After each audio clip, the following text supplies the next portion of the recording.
ये कहानी है एक गरीब और ईमानदार किसान की, जिसका नाम रामू है।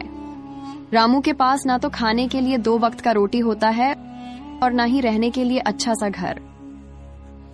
रामू के पास बस एक छोटा सा खेत था जिसमें वो खेती किया करता था, और करता भी था तो बारिश के भरोसे। हे भगवान, इस बार भी बारिश नहीं हुई।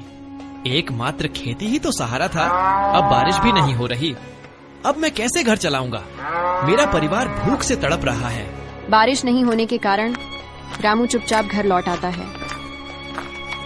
अजी, सुनते हो, बच्चे भूख से तड़प रहे हैं। रामू सुनता और निराश होता, क्योंकि वह असमर्थ था।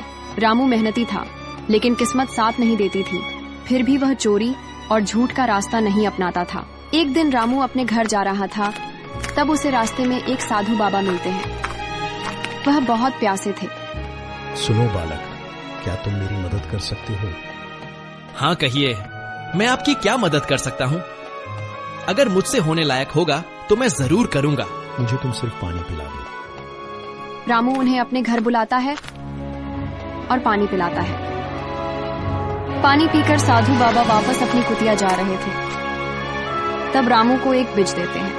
ये लो तुम्हारे मेहनत का इनाम, ये बीज ले जा और धरती में बो दो। सिर्फ एक बीज? मैं सिर्फ एक बीज का क्या करूंगा? इससे तो मेरे परिवार का पेट भी नहीं भरेगा। तुम इसे साधारण बीज मत समझना, ये कोई साधारण बीज नहीं है।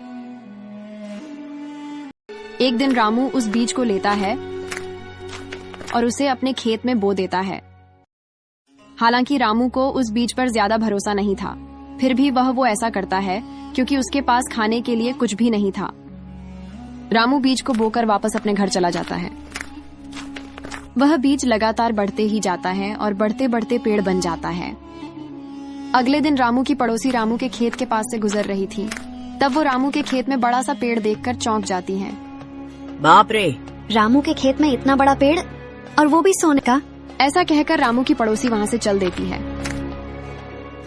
एक रात रामू के खेत में तेजी सी रोशनी चमकती है और छोटा पौधा विशाल पेड़ बन जाता है। अगले दिन जब रामू अपने खेत में आता है तो सोने का पेड़ देखकर बहुत खुश होता है और खुशी के मारे नाचने लगता है। बीज ने रामू का भाग्य ही बदल दिया।